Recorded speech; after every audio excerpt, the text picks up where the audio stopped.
विदर्भ मराठवाड्यात शेतकरी आत्महत्यांचं सत्र कायम। 14 जिल्ह्यांमध्ये मागच्या 8 महिन्यात तब्बल 1183 शेतकऱ्यांची आत्महत्या। शेतकरी आत्महत्यांवर हिवाळी अधिवेशनात ठोस उपाय करण्याची मागणी।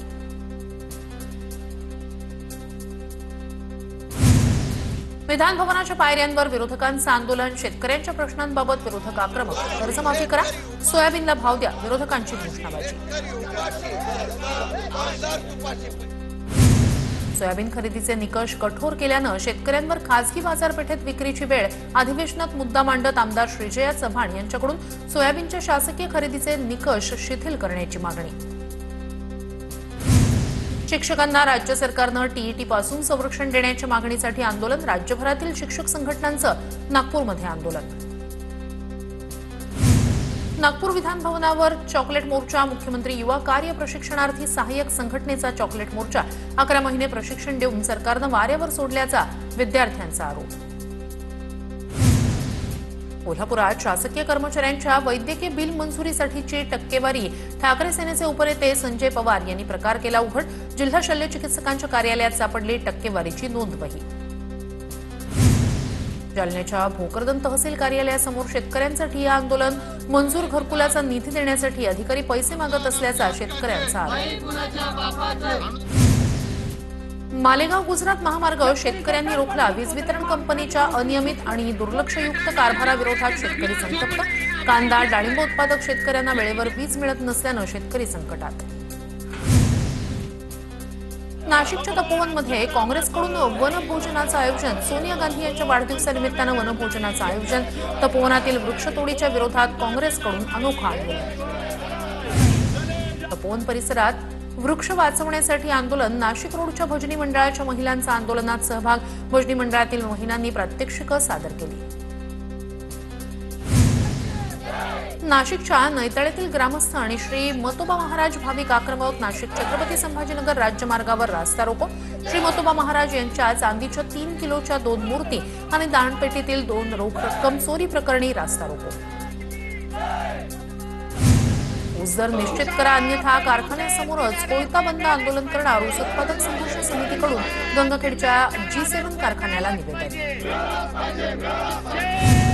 नाशिकच्या इगतपुरीत शेतकरी तहसील प्रशासनाच्या हलगर्जीपणामुळे अडचणीत। फार्मर आयडी न मिळाल्यानं पीक विमा आणि नुकसान भरपाईपासून शेतकरी वंचित। रत्नागिरीत थंडीचा जोर ओसरल्यानं आंबा हंगाम संकटात। जिल्ह्यात अद्याप अनेक ठिकाणी आंब्याला मोहोर नाही। थंडी गायब झाल्यानं आंबा बागायतदारांची चिंता वाढली। नांदेडमध्ये हळद पिकावर बुरशी आणि करप्या रोगाचा प्रादुर्भाव। शेतकरी चिंतेत, कृषी विभागाकडून मार्गदर्शन करण्याची मागणी। इंडिगोच्या कारभाराचा मावळमधील गुलाब शेतीला फटका। देशातील शेतकऱ्यांचं 10 कोटींचं नुकसान। देशांतर्गत होणारी फुलांची वाहतूक ठप्प। सरपंच संतोष देशमुख हत्या प्रकरणाला आज 1 वर्ष पूर्ण। आरोपी कृष्णा आंधळे अद्यापही फरार। आरोप निश्चितही नाही। 1 वर्षानंतरही देशमुख कुटुंब न्यायाच्या प्रतीक्षेत। बीडच्या मस्साजोगमध्ये आज काळा दिवस जाहीर। सरपंच संतोष देशमुख यांच्या हत्येला वर्ष पूर्ण। मस्साजोगमध्ये आज संध्याकाळी 7 वाजता कॅन्डल मार्च निघणार। बीडमध्ये जमिनीच्या किरकोळ वादातून आई आणि मुलाला गावगुंडांकडून मारहाण। मारहाणीचा व्हिडिओ मोबाईलमध्ये कैद। कारवाईची मागणी। पोलिसात तक्रार करूनही अद्याप कारवाई नाही। साताऱ्यात आईसोबत उद्धटपणे बोलल्यामुळे अज्ञात व्यक्तीची डॉक्टरला मारहाण। फलटण उपजिल्हा रुग्णालयात डॉक्टरांचं काम बंद आंदोलन। पोलिसांनी तात्काळ कारवाई करण्याची डॉक्टरांची मागणी। लातूरमध्ये अवैध दारू विक्रीच्या प्रमाणात वाढ। संतप्त नागरिकांची अवैध दारू विक्री करणाऱ्यांच्या घरावर धाड। ग्रामस्थांकडून दारू साठा नष्ट।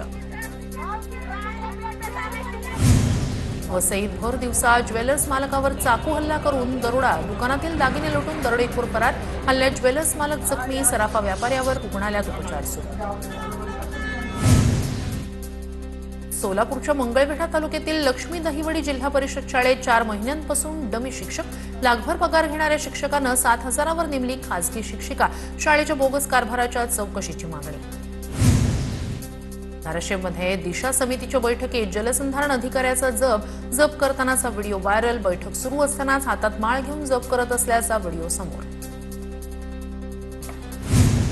नाशिकच्या माँ गायत्री मार्केटिंग स्कीम मध्ये फरार आरोपी नाशिक पोलिसांच्या ताब्यात 9,700 गुंतवणूकदारांना कोट्यवधी रुपयांचा गंडा.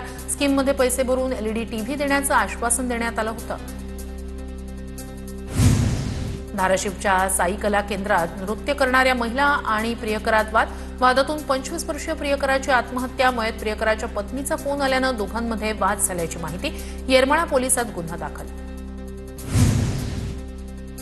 नागपूरच्या सावनेरमध्ये नोकरीच्या आमिषानं लग्न करून फसवणूक, विषप्राशन करून किरण दाढे या कबड्डीपटू महिलेची आत्महत्या. नोकरी मिळवून देण्याचं खोटं आश्वासन देऊन लग्न केल्याचा कुटुंबियांचा आरोप.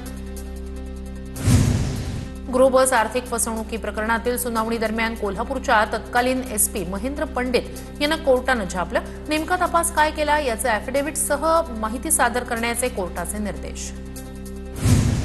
अपमानास्पद वागणूक दिल्यानं पतीकडून पत्नीचा खून. आरोपी पतीनं कुऱ्हाडीनं बार करून संपवलं पत्नीला. जळगाव जामोद तालुक्यातील उटी बुद्रुक इथली घटना. आरोपी पती विरोधात गुन्हा दाखल. जालन्याच्या भोकरदन तालुक्यातील नळणी शिवारात कपाशीच्या शेतात गांजाची लागवड. पोलिसांनी ड्रोनद्वारे पाहणी करत 4,95,000चा मुद्देमाल केला जप्त. 4 वर्षापूर्वी या शेतात मोठ्या प्रमाणात गांजा जप्त करण्यात आला होता. पुण्यातील राजगुरुनगर परिसरात दरोड्याच्या तयारीत असलेल्या आरोपींना पोलिसांनी ठोकल्या बेड्या. गुन्हे शाखेच्या पोलिसांनी रस्त्याच्या कडेला उभ्या असलेल्या टेम्पो तपासल्यानंतर बाब उघड. टेम्पोतून अनेक हत्यारं जप्त.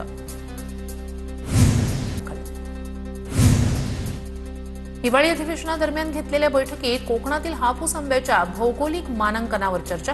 हापूसच्या जीआय मानांकनावर सरकार ठाम भूमिका घेईल. कृषी मंत्री दत्तात्रय भरणे यांचं आश्वासन. वलसाड हापूस मानांकन मिळण्यास कोकण कृषी विद्यापीठाचा ठाम विरोध. निकाल जर विद्यापीठाच्या विरोधात गेला तर विद्यापीठामार्फत सर्वोच्च न्यायालयामार्फत दाद मागितली जाईल. दापोली कोकण कृषी विद्यापीठाकडून पत्र काढत भूमिका स्पष्ट. सोलापुरातील ब्रिटिशकालीन 103 वर्षाचा पूल पाडण्याचा निर्णय. 14 डिसेंबरपासून पुलाच्या प्रत्यक्ष पाडकामाला सुरुवात होणार. जुन्या पुलाच्या जागी 35 कोटी खर्चून नवीन पूल बांधला जाणार. गोंदियाच्या गोठण गावात पुन्हा बिबट्याची दहशत. बिबट्याच्या वावरामुळे ग्रामस्थ भयभीत. महिन्याभरापूर्वी हल्ल्यात चिमुकल्याचा मृत्यू. तरीही वनविभागाची बघ्याची भूमिका कायम.